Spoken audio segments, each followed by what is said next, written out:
Sentire Media. Hello, you. You're listening to A History of Italy.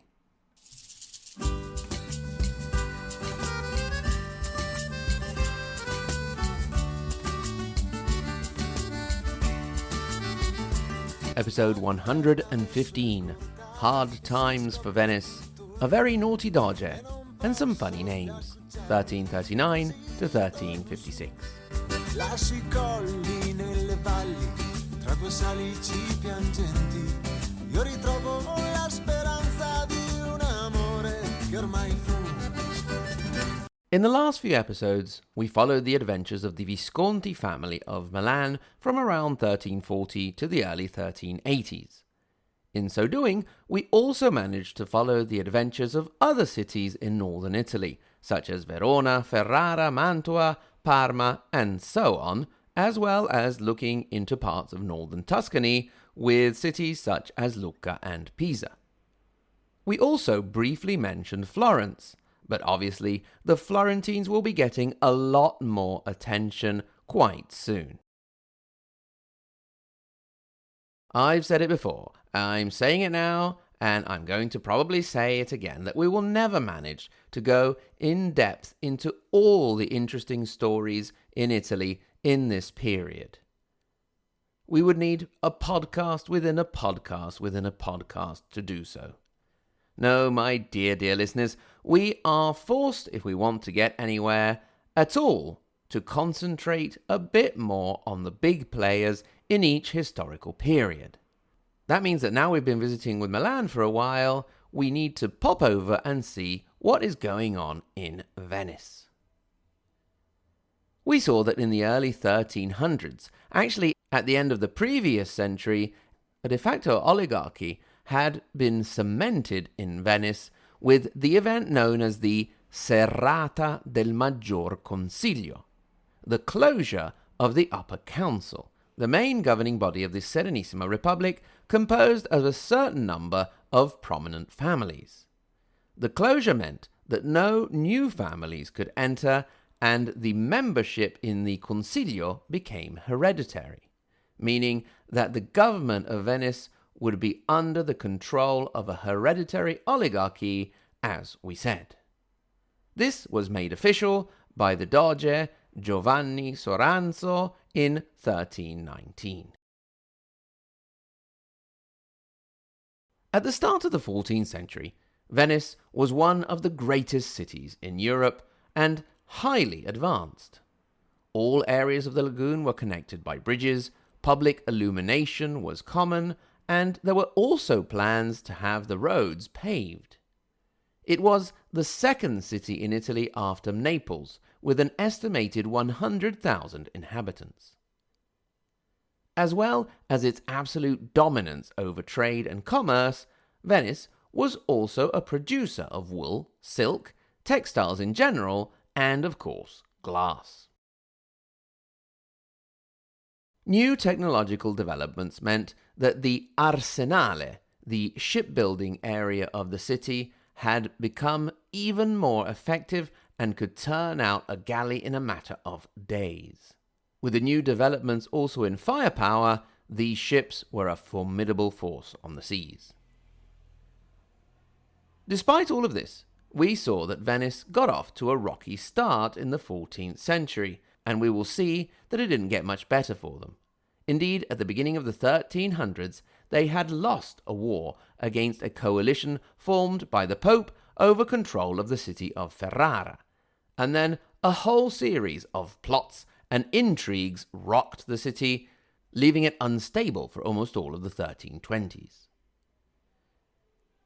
If you want a bit of a refresher on this and are not sure quite where to go, you can head back to episode 108, Italians Against Stairs. At the same time, things had not all been bad for Venice, and they had managed to acquire a land empire that was not far off in the east, but next door on the Italian mainland, as the Dogato, the time of doge of Francesco Dandolo, drew to a close with his death in 1339. After a 3-year period with a Gradenigo, Bartolomeo Gradenigo, as doge, the title passed to another Dandalo, Andrea, in 1342. He was a great scholar and collected many laws and a history of Venice, while under his dogato quite a lot of unpleasant history was being made. Indeed, the 1340s were a period of violent storms, frequent flooding, an earthquake, famine in 1347, and of course, starting in 37 and in 1348, the Great Plague, which killed an estimated 40 to 70% of the inhabitants of Venice. The controlled cities in many parts of Venice's vast Mediterranean empire took advantage of this difficult moment to rebel, forcing Venice to spread its resources even further to quash the rebellions. There was some good news in this dark period. Indeed, thanks also to an unusual alliance with the arch-enemy Genoa, Venice managed to defeat the Turks in 1343, putting a temporary pause on their expansion in the Mediterranean. This alliance, however, was far from the start of a beautiful friendship. Indeed, in 1350, hostilities with Genoa opened up again. Genoa first gained a victory in the waters of the Bosphorus, but then Venice got its revenge thanks also to an alliance with the Aragonese at the Battle of Loiera. Having said this, Venice and Genova beat the crap out of each other so many times that you are forgiven if you don't remember them all. Just to prove the point, Genoa then turned around and allied with the Visconti, while Venice made up an alliance with other northern cities and got clobbered. Doge Andrea Dandalo, however, did not get the bad news because he was dead by 1354, and nothing gets in the way of you receiving bad news, like your own death. The next doge to come along was a man by the name of Marin Falier. Now, in the place where his portrait was supposed to be hanging in the Doge's palace in Venice, there was a black shroud. Why is that, I hear you ask?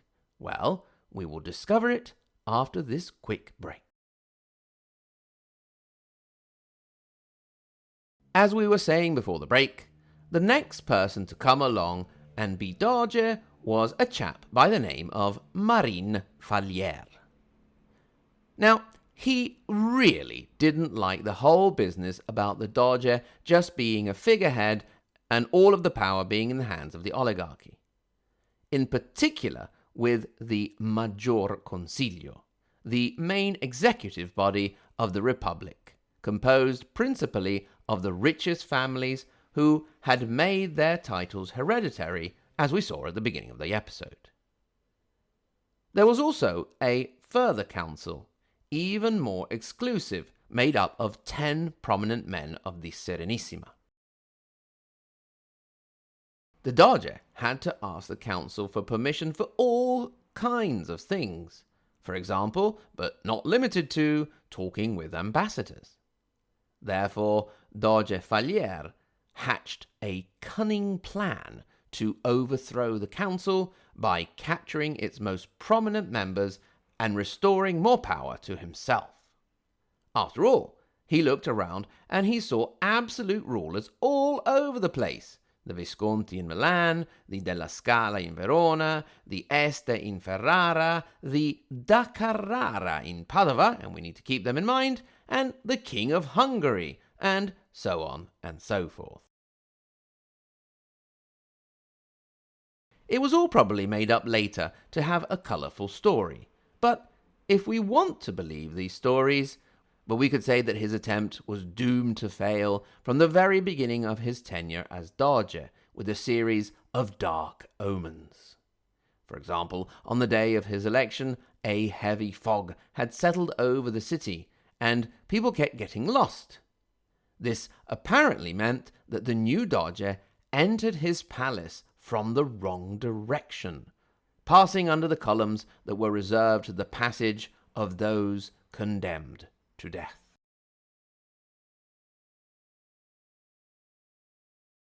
The idea of the conspiracy was relatively simple. The members of the council would be called to the palace with an excuse. The Genoese had been sighted within the lagoon and the city was in grave danger. This is rather ironic because it was about to actually happen a couple of decades later. Once inside the palace, the members of the council were all to be killed, and then the conspirators would go around burning down their houses and killing their families. Such a lovely plan. Pretty straightforward, right? As Blackadder would have said it, a plan so cunning you could put a tail on it and call it a fox. Well, the problem with a conspiracy is you have to be careful who you involve in it. In this particular one, a rather chatty member seems to have been involved. The council were warned of the intentions of the doge and simply met elsewhere for their own emergency meeting in which they decided to have the doge arrested. He was quickly tried and executed. That, my dear listeners, is why, instead of his likeness in the Duke's palace in Venice, there hung a black shroud, a sign of infamy for this traitor of the Republic. The plot, which was supposed to take the power away from the oligarchy in Venice and reconcentrate it into the hands of the doge, only really served to give even more power to the oligarchy, who was seen as having acted well and swiftly in the face of imminent danger to the freedom of the Serenissima. The traitor doge was followed by one who stayed for such a short time, 1355 to 1356, that he is not really worth mentioning, if not for his nickname, which was Big Nose. This obviously took me straight back to the opening scene of The Life of Brian by Monty Python, but I'm not really going to go anywhere with that. His real name was Giovanni Gradenigo. We can also mention his time as doge because it was one of those times in which Venice and Genoa reached a peace agreement, but only really because Genoa at the time was controlled by the Visconti and the Genoese were sort of forced to make peace with Venice. Hostilities would start up again pretty quickly. Meanwhile, this peace came at a pretty good time for Venice, as they were particularly worried due to those annoying Hungarians. With that I mean that the Venetians were annoyed by the Hungarians. I do not find Hungarians annoying at all, except for those who wish to trample all over human rights, but you don't have to be Hungarian to do that. We have plenty of human rights violators here in our own little backyard in Italy. This particular Hungarian was once again the king, Louis, who was gobbling up bits of land that Venice had their eyes on like there was no tomorrow. In any case, Doge Big Nose did not really have much time to have to deal with this, and the task fell to a dolphin. This doesn't mean an actual dolphin, like when presumably Caligula had made his horse a senator. It seems he didn't really do that. But it was a guy called Dolphin, who became doge in 1356 and would rule until 1361. So, with their new dolphin leader, thanks for all the fish, Venice had to face the mounting pressure of the Hungarian expansion as well as the increasing naval power of the Turks in the east. It was the Hungarian situation which would put the pressure on the quickest, and soon after the new doge was elected, the Hungarian troops arrived almost at the confines of the lagoon, and Venice was forced to sue for a heavy peace. The danger, for the moment, had been thwarted.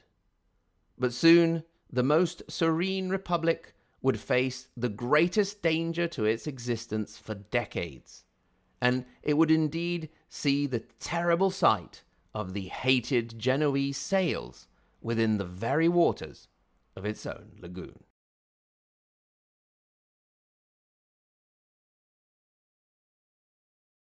Thank you, yes, you very, very much for listening.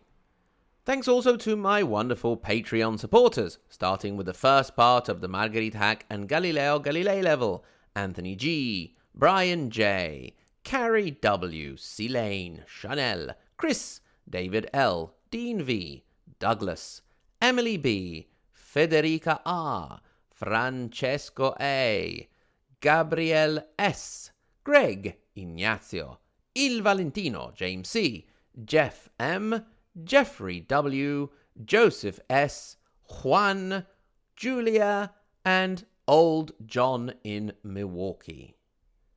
Also the tippy top level: Maria Montessori and Dante Alighieri, Paolo, Lisa K, JW, Andrew M, Brandon S, David A, Peter W, Kevin O, David L, Rinat, and Sen. Thank you, one and all. Remember, if you are so inclined, you can get in touch. hello@ahistoryofitaly.com. Or you can go to our social media, Facebook, Twitter, or Instagram, and get chatting to us with questions, doubts, philosophical issues, whatever you want. We probably won't be able to answer, but give it a try anyway. You can also click through to our support page, where you can become a Patreon supporter and have access to extra content. It's been a bit slow recently, guys, but more stuff is coming along. Last but definitely not least, I wish to thank a couple of people for some really nice reviews. Thank you to AMH1964 in the United States, and a big thank you to James in Chicago, obviously in the United States, for his wonderful review. You are far too kind. I don't deserve it, James, but thank you very much. If you have been thinking of putting in a review, there's a big debate in the podcasting world as to whether it helps, but I certainly do enjoy reading them, so if you have been thinking about putting in a review, please go ahead and do that. I will very much enjoy reading them. Once again, thanks very much to you for listening, and until next time, arrivederci.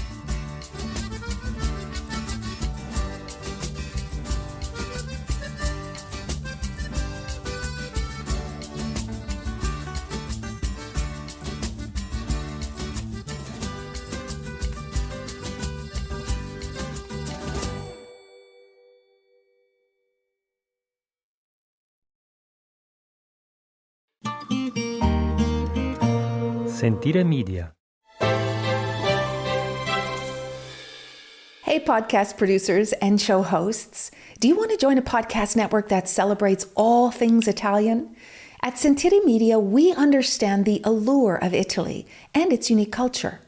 Our devoted team of hosts and producers are all driven by their shared passion for Italy.